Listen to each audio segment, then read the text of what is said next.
হিমুর কিচেনে সবাইকে স্বাগত। আজকে আমি বানাবো পায়রা মাছের ঝাল। তার জন্য আমি পায়রা মাছগুলো ভালোভাবে কেটে ধুয়ে নিয়েছি। এবার এতে মেখে নেব নুন আর হলুদ। নুন হলুদটা ভালোভাবে পায়রা মাছে আমি মেখে নিয়েছি। এবার উনুনে একটা কড়াই বসিয়ে দিয়েছি আর কড়াইতে দিয়ে দিয়েছি সর্ষের তেল। সর্ষের তেল দিয়ে মাছগুলো ভালোভাবে আমি লাল লাল করে ভেজে নিয়েছি। এবার কড়াইতে আরেকটু তেল দিয়ে কড়াইতে দিয়ে দেব জিরা। জিরাটা ভালোভাবে ফুটে গেলে দিয়ে দেব তেজপাতা। আমি 3টি তেজপাতা দিয়েছি এই তেলে। এবার দিয়ে দেব পেঁয়াজ কুচি।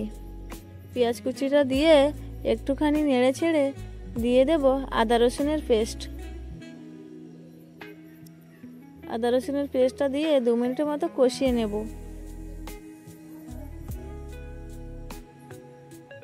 তরকারিটা কিন্তু আমি 2 মিনিটের মতো কষিয়ে নিয়েছি। এবার দিয়ে দেব টমেটো কুচি।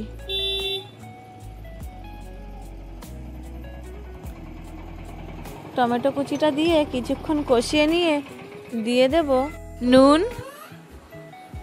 হলুদ আর 2 চামচ লঙ্কার গুঁড়ো।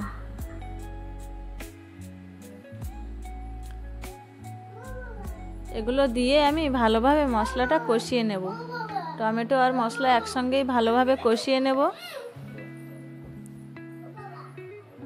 তরকারিটা কিন্তু আমার খুব ভালোভাবে কষানো হয়ে গেছে। এবার আমি দিয়ে দেব জিরে বাটা।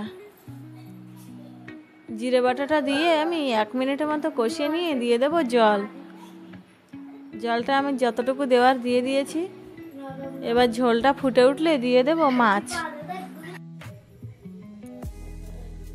ঝোলটা প্রায় ফোটার মতো হয়ে গেছে। ঝোলটা এবার কিন্তু পুরো ফুটে উঠেছে। এবার আমি মাছগুলো দিয়ে দেব। মাছগুলো দিয়ে আমি ঢাক দিয়ে দেব।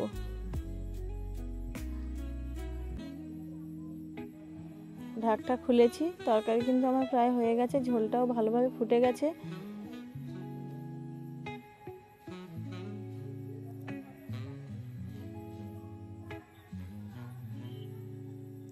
পায়রা মাছের ঝালটা খেতে কিন্তু খুব সুন্দর লাগে।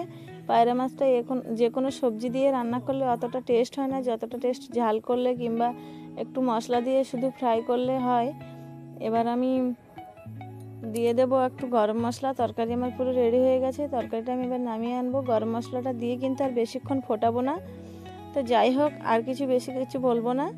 আজকের ভিডিও কিন্তু বন্ধুরা এই পর্যন্ত। দেখা হবে নেক্সট ভিডিওতে। আর এই তরকারিটা কার কার ভালো লেগেছে কমেন্টে অবশ্যই জানিও।